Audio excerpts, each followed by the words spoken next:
Lesson 9.8 is Special Right Triangles Part 1. Kids kind of struggle with this one, I'm not going to lie. I used to struggle, I remember, when I was in school too, because it's just kind of something that's different. I'll teach you the exact way to do it, and usually what happens is kids kind of want to do it in their head, and it just doesn't always work. But what I mean by special right triangles is there's two different special triangles. There's a right triangle where it's going to be a 45, 45, 90, right? Because we know there's 180 degrees in a triangle, so 45 plus 45 would make 90, plus this 90 makes 180. What that means is that these legs are the same length. So if this is 10, this is 10. It's isosceles.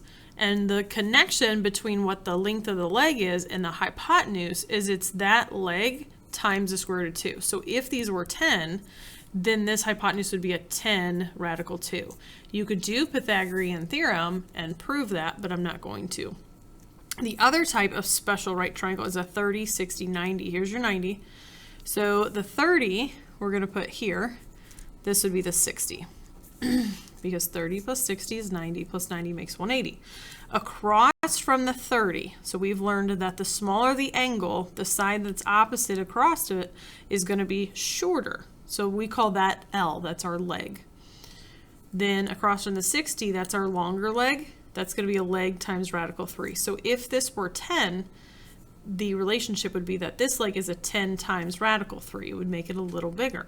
The connection between the hypotenuse and the leg is that it's double. So if this is 10, this is 20. So it seems easy enough, but what's going to happen in our picture is we don't have enough info to do Pythagorean theorem. We only have one for sure number, and we're only trying to find this. That's why we need to know these relationships. So looking at this, it doesn't tell me that. I'm sure on the problem it would say that's an isosceles triangle or something, but go ahead and make these two legs congruent and that these are both going to be my 45s. So then what I do is I like to label.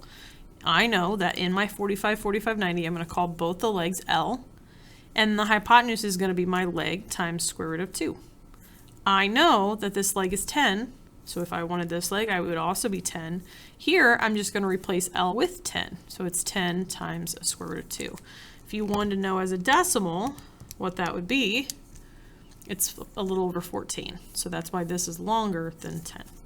But anyway, so X is 10 square roots of 2. That's an easy one. All right, number 2, they already have the tick marks here telling me it's isosceles, meaning that these are both my 45s. Here's my leg, hypotenuse is leg times square root of 2. I again know that my leg is radical 2, so that would mean this is also this, but I don't need it. Here, I'm going to replace my L with that radical 2, and I'm taking it times, L with radical 12 times radical 2. You can multiply numbers that are both under a radical, so that'd be square root of 24, but they want it simplified. So you've got to split this up into a square root of 4 and a square root of 6. And square root of 4 is 2. So 2 radical 6 is what the hypotenuse would be. Okay. Number 3 is another 45, 45, 90. Here's my leg. This is leg times square root of 2. This is different because I don't know what the legs are. So I have to work backwards. Before I was taking the leg times the square root of 2. This time I'm saying something times square root of 2 is 7. To solve for this, picture this being like an x times something, I would do the opposite and divide by radical 2. So I get that this leg is, L is 7 over square root of 2. Now what we need to know is that we have to write this with a rational denominator. Rational numbers are any number that's not a square root still. So non-perfect squares like 2, that is called an irrational. You rationalize it by multiplying by square root of 2 over square root of 2. You multiply straight across, that would get 7 radical 2 over radical 4, which is really a 2. So X is 7 square roots of 2 over 2. All right, number 4. Same thing. We got our 45, 45, 90s. These would be my legs. I don't know either one of them. So this is another problem where I'm saying, okay, something times the square root of 2 needs to equal square root of 10. So I would divide by square root of 2 on both sides. So I'm left with L is, I can divide these because they're both under radical. 10 divided by 2, that would be square root of 5 is what L would equal, which is what I wanted to find. Just think about that. If this were square root of 5 and I wanted to find this, I would take it times square root of 2, which would be square root of 10, so it works. Okay, those are the 45, 45, 90s. Now let's move to 30, 60, 90.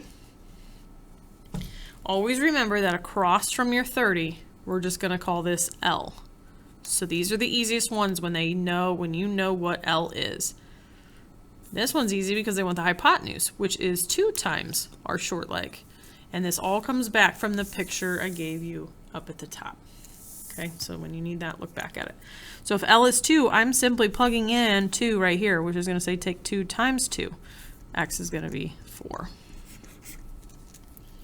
right, number 6, cross from the 30 is L. So again, another easy one because I know what this is. If I wanted the hypotenuse, I would just double that, right? 2 times 6, this would be 12, but they don't want that. They want the longer leg, the one that's across from the 60. And that one is my leg times the square root of 3. So I'm just plugging in 6, right here would be a 6 radical 3. And I'm done. Okay, there's 2 more at the top of the next page, because I want to make sure you saw kind of everything that could happen. Here is my short leg. I know because it's across from the 30 and it looks the shortest. I don't know what L is. So these are the harder ones. I'm trying to work backwards, but I know that the hypotenuse is equal to 2 times that. So I'm going to solve this equation by dividing away the 2. And so my L is radical 8 over 2. But that's not simplest form because square root of 8 can be broken up into a square root of 4 times the square root of 2. Square root of 4 is 2 square roots of 2. So really I'm going to rewrite this as 2 square roots of 2 all over 2. And my 2's can divide. So I end up with square root of 2.